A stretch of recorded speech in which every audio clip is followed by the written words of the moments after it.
Have you ever considered how we visualize the invisible forces that govern the behavior of electric charges? We often use special mapping tools to understand these unseen interactions, tools that reveal both the strength and direction of electric influence. Electric field lines are always perpendicular to equipotential lines because equipotential lines representing surfaces where the electric potential is constant. This fundamental relationship is a cornerstone of electromagnetism, illustrating how electric forces act in space. The core reason lies in the definition of electric potential and the work done by an electric field. The electric field itself is essentially the negative gradient of the electric potential. This mathematical concept means that the electric field points in the direction of the steepest decrease in potential.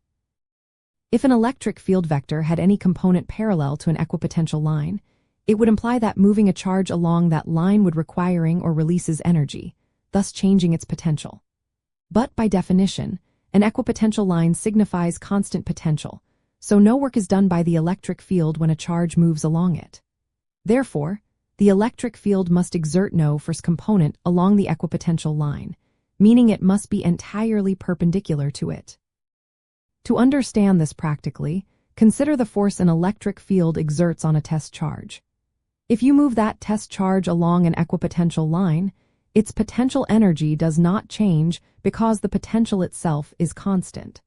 Since force is related to the negative change in potential energy over distance, any force acting along the path of motion would cause a change in potential energy.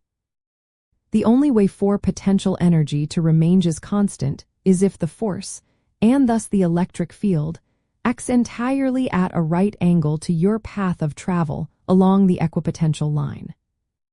This concept is vital in many engineering applications, such as designing capacitors, analyzing charge distributions on conductors, and understanding the operation of electron microscopes. For instance, the surface of a conductor in electrostatic equilibrium is always an equipotential surface, and electric field lines always exit or enter it perpendicularly. This ensures that charges remain stationary on the conductor's surface and do not flow unnecessarily.